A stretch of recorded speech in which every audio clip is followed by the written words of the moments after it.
Hello everyone! So we are Bless and Peace and welcome to our learning vlog. So for today's vlog, we will give you some information or some knowledge about the automobile parts.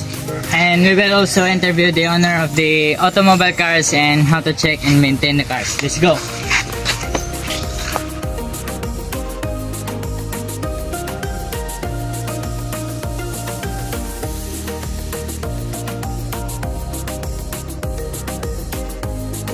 Hello brothers and sisters, nandito kami la Michael Galano Upang alamin ang some parts sa ilang automobile cars. So tara, let's go, i-view na to.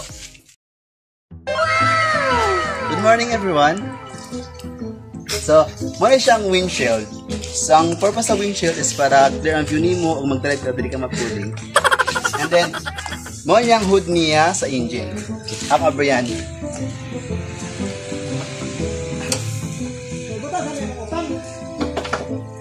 So, ang purpose sa hood is para dili mabasa ang yang engine o dili siya dali mataya o dili dali mabuba sa ulan. And then, mo niyang grill. Ang purpose sa grill, isa po niya sa function niya is dili mag-overheat ang makina kasi ang hangin masulod diri. Mo niyang bumper. Ang purpose sa bumper niya, in case makabangga ka, dili dago ang damage. Mo niyang radiator. Ang radiator ani purpose ni isang yung main purpose is para dili mag-overheat ang makina. And the next,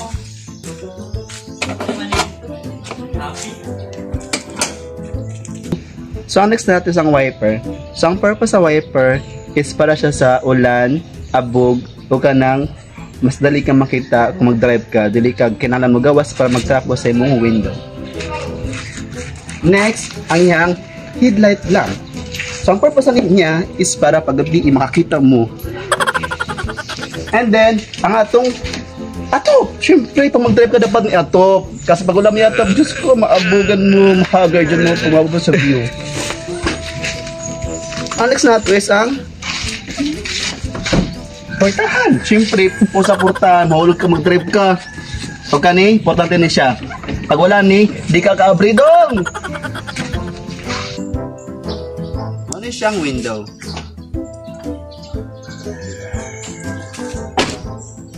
And then, wala siyang side mirror in case nga mag-overtake, na-overtake, magkita ni mong simong likod.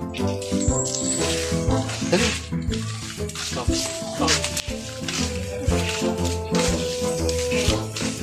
Kasi makita ninyo, di ba likod? Oo. Tingnan natin plate number.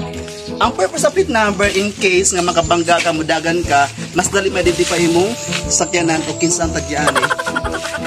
And then, so sa likod natin dali, sula siya trunk. Kasi, semi-pick up man siya. So natin dali is portahan. And then, ito dali. Natin aircon sa likod. Tadaan! And then natin dali, taillight. Dali gamay. Atong taillight, medyo na siya gamay nga guba, pero pwede pa na siya. Pero ikaw, guba na ka, pero pwede pa. And then, napadadali ang ligid. Ang purpose sa ligid, puso mo na ka na sakyan na kung wala yung ligid. Gani. Dali. Natay preno, kaso lang kalawang, pero pwede pa na. Diba? And then, natadali semi-sliding door.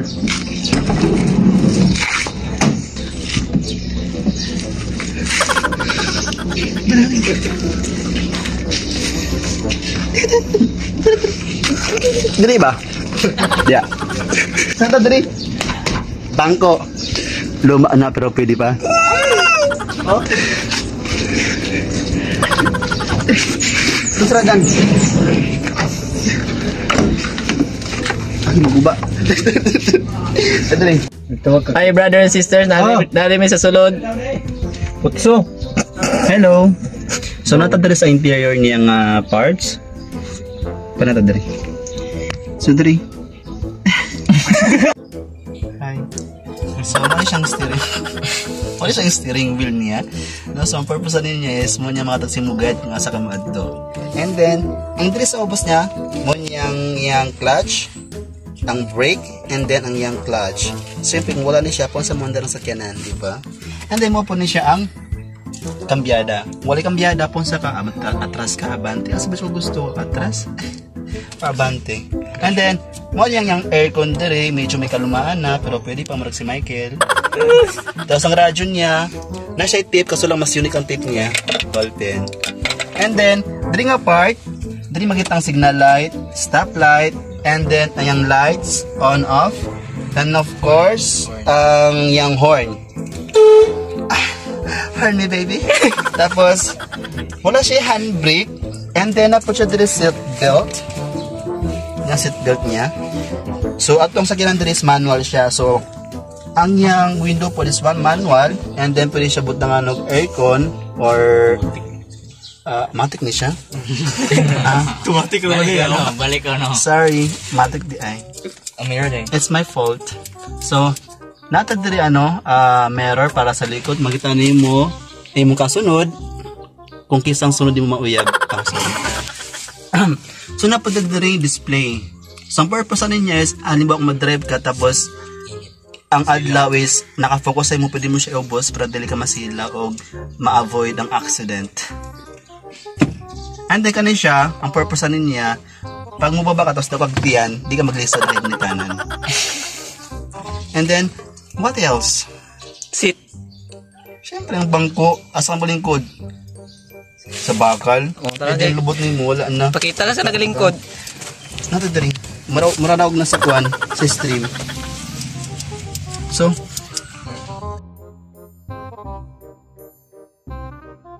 So, brothers and sisters, mo din akong papa o pangutang to ni siya karon kung unsaon pag-check o maintain sa sakyanan. Pa, unsaon din kanang pag-check o maintain sa sakyanan? Good morning. Una-una, ang imong gyud i-check nimo, una gyud i-check nimo kung sabi na kung magbiyahe ka, no? Always magbiyahe o dili, check nimo ang hangin sa imong ligid kung okay ba siya. No, importante siya. Dayon ang ano yun? Check nimo kung kulang kung sakto. Check nimo ang tubig kung nabay tubig, kung wala ba kay once na wala tubig, mapan man na siya mag-overheat ang imong sakyanan nimo. No, check nimo kung nabay sulod o wala. So if empty siya imo siyang lumagan. I-check po nimo yang brake fluid. No, kay importante man siya. Di man maghawid ang iyang kwan kung mag-empty mabusan na yang kwan niya. Then mailan man mo kung please ng brake kay naom na kay inig-tadjak nimo sa yang kwan yang tunog. Oh. Kaya check po nimo ang ligid kina yang okay na time na kina yang mga ros ka maghugat siya. Magluwag. Oh, magluwag siya. Tingala ka nga ipadagan nimo murag liho kay siya ba niya. Delikado na siya kung nabigwatik matangtang siya no. And then check din nimo ang kwan ang dili ang engine nara dire abre ba nato ang engine oil niya i-check nimo ang engine oil sa sakyanan nimo kung may laman nimo na kay mo man siyang ma-open ma-open man nimo ang iyang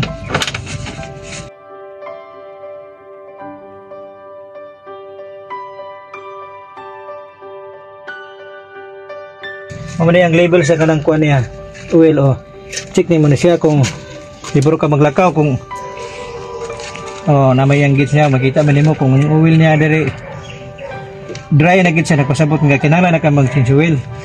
So muna imong pinaka-importante nimo nga check no and then, of course check nimo dito sa iyang kanya kun diya sa dashboard niya kung ang yang gasolina basig lakaw mo dagang nga wala na empty nimong gasolina nimo kay kini labi na yang sige na dili na siya pwede nga imong itulod-tulod kanang mga manual bitaw nga kung mapalong siya itulod nimo Ano automatic? dili ni siya mag-automatic man siya kinahanglan gini siya nga kuan.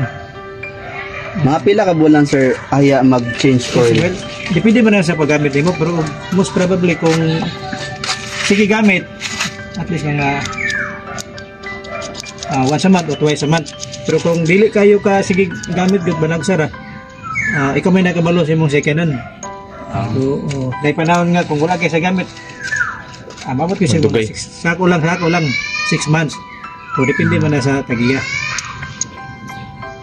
Asa pag-maintain sa ansi mas lisod i-maintain sir ang engine niya o yung mga parts sa kuan automobile. Ang lisod I-maintain. mas lisod ang ganang kuan. I-maintain ang mga parts kay Dagan kayo.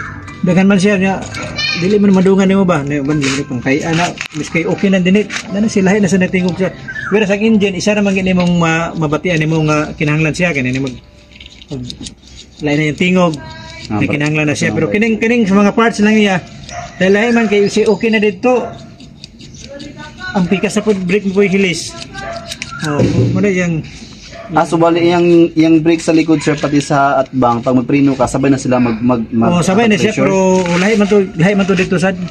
Alay ang preno diri. Wala pero sir ta po lahi sila brake lahi ang kanang kumagilis ka kanang pa nga magilis ko diri ra. Kay baga pa man dito. Pero pwede ka po nga magilis ka nga dungan. Pwede ka magdungan og kasi pag mag-brake ka sir automatic ang upat ka digid man automatic na siya magkuan.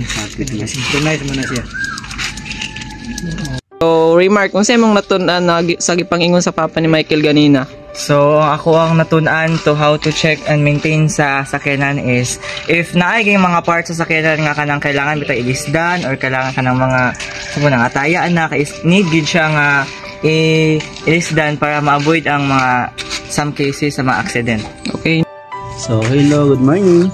So, ang first na ako ng knowledge about kay sir is first na to i-check before ta magbiyahe or asa ta magadto. Ang first duties ang ating i-check ang ligid kung okay pa bang pressure niya, na ba siya hangin or baka ang voltness luwag. So, na kasi possible kasi nga i-drive ni mong sakyanan kulang og hangin or luwag ang iyang volt, pwede matanggal lang ligid, pwede makadisgrasya ka or pwede pud pag kulang hangin magsigisag imuhang sakyanan dito sa kalsada, makabanggay nun ka, mas daga pang problema. So, para sa safety nimo kinahanglan mo i-check ang iyang ligid para pang bibiyahe ka, mas safety kung asa ka mag-adto. Thank you. So, ako natunan na ganyan sa pag-interview is kung saan pag-check or maintain sa sakyanan is i-check yun dapat ang brake kung gahawid pa ba siya or dili kay para malikayan ang disgrasya kunya. Muna to. So, ang akong natunan sa katong saingon sa papa ni Michael kay katong sa pag-change oil kanang makita man na nimo nga murag katong murag na sa murag to stick mo nata to dayon kung dry siya dapat ilisdan na gito nimo siya og oil pero kung dili pa siya dry pwede na pagyapon tendency nga pwede pa nimo siya magamit nga na pero mas better gid nga i-change gid mo siya. So, guys, ako natunan sa gaingon sa papa ni Michael Gayna kay kasong before mo mularga, i-check ninyo perminti ang brake, ang engine o ang gas. So, mura man siguro na. So guys, ang ako natunan ganina sa pag-interview naman sa tagiyanin sakyanan is kinahanglan pag mulakaw mo, kinahanglan i-check yun daan ang brake, ang ligid ug ang oil sa truck aron iwas disgrasya. That's all for today. Salamat guys sa pag-uban sa among vlog karong buntaga. Og I hope nga namoy natun-an sa among vlog kasi natakaroon sa sulod sa matrix ni brother. I hope nga unta kung puhon makasakyanan mo, kabalo mo unsa i-maintain or unsa ang i-check ninyo before mo lakaw para safe mo molarga dito sa dalan kung asa mo gusto magadto. Bless and peace, brother and sister. Welcome sa Matrix. Ay, welcome. Bye-bye, day. Bye-bye, day. Ay, bye-bye sa Matrix Portal, you brother. Bye-bye.